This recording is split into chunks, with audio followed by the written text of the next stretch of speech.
Okay, so I messed up. When I was putting on this tape for the showers, putting on the thin set, I apparently did it wrong and now it's just crumbling off. So in this video I just want to talk about failure and my relationship with it and hate for it. So yeah, here we go.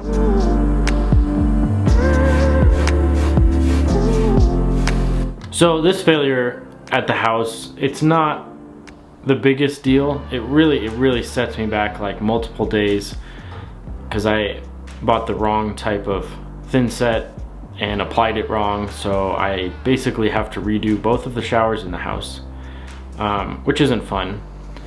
But out of that I'm learning a bunch. I'm learning which type of thin set I should have used, how I should have mixed it better, how I should have prepared the surface better. And I don't think I would have learned those things if I didn't fail. You know, the cliche thing people say, you learn from your failures.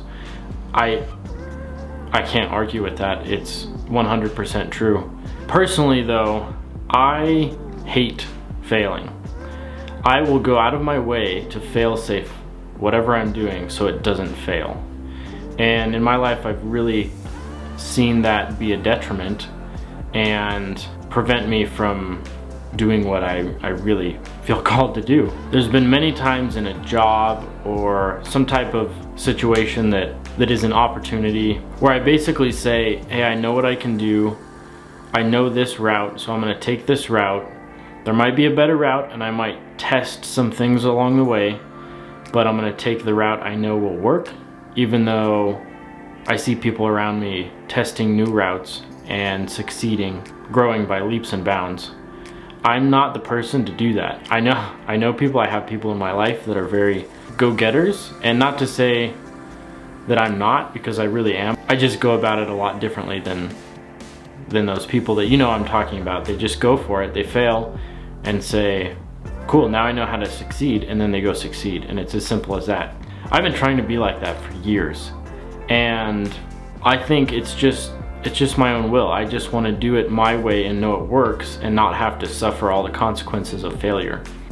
This house example with the mortar in the showers is not significant. I'm not learning a life lesson with this. It's not really a big deal, but it really got me thinking about things in life and where I have not taken risk where I should have, or the rewards were significant and I didn't take the risk because I was too afraid of failure, or I knew it was inevitable and didn't want to bounce back from that failure. For example, getting this house in the first place, I almost knew it would work out. I ran all the numbers. I had a very extensive budget that was fleshed out to not the last screw, but pretty close. So I know this house would work financially. I was confident enough in my abilities to do the work, and I have a whole slew of friends who could help me, so I was pretty confident in that. And so this house was not a risk for me. There's always risk of failure, but doing this house flip wasn't a growth opportunity in the risk sense. I'm growing and I'm learning a lot, but I didn't step out and take a huge risk and fail and learn from that and come out better. This situation is more of a very calculated decision that has, say, a 99% success rate, and so I took it. And I've been presented opportunities in my life, probably dozens of times, where the success rate was 10, 20, 50%, and the payout, not monetarily, but mentally and emotionally and just who I am as a person, the payout was enormous. And I didn't take any of those opportunities because the success rate was so small. And a lot of the times in those things, the success rate was small and I was almost guaranteed to fail, but when I did fail, it would have given me the tools to succeed with 100% rate the next time. I knew that a lot of the times and just didn't act on it. So I don't know if this video is gonna be motivational to you or just a story about me, but I was really thinking about that as I was scraping this mortar off the wall that's not cured and it's just a disaster. And I was thinking about, now it's gonna be right, and I learned this, so the next one will be right from the start.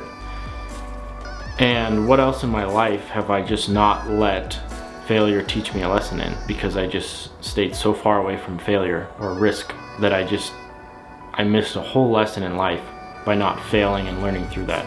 So I don't know, maybe this inspires you to go fail and learn from something, but I wanted to end this video with a verse that really encompasses this. This verse is in the book of Romans, chapter 5, and this is verse 3 through 5.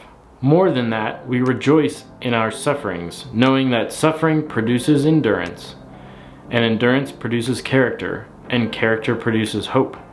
And hope does not put us to shame, because God's love has been poured into our hearts through the Holy Spirit who has been given to us. I like that verse because it's this chain of events that produces good things. And we start with suffering, which you can, failure is a type of suffering for sure.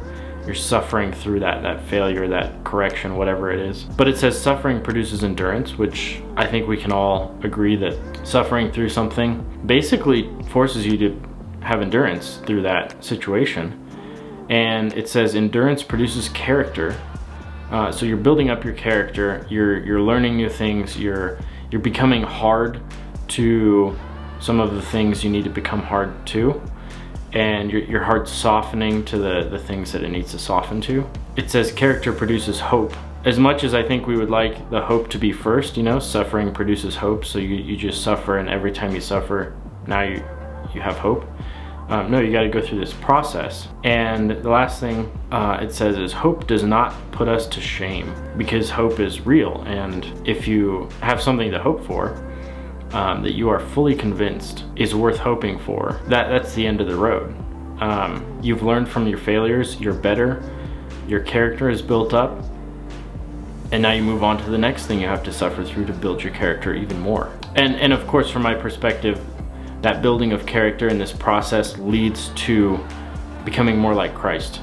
And that's the goal in life. So when you boil it down, failure is necessary.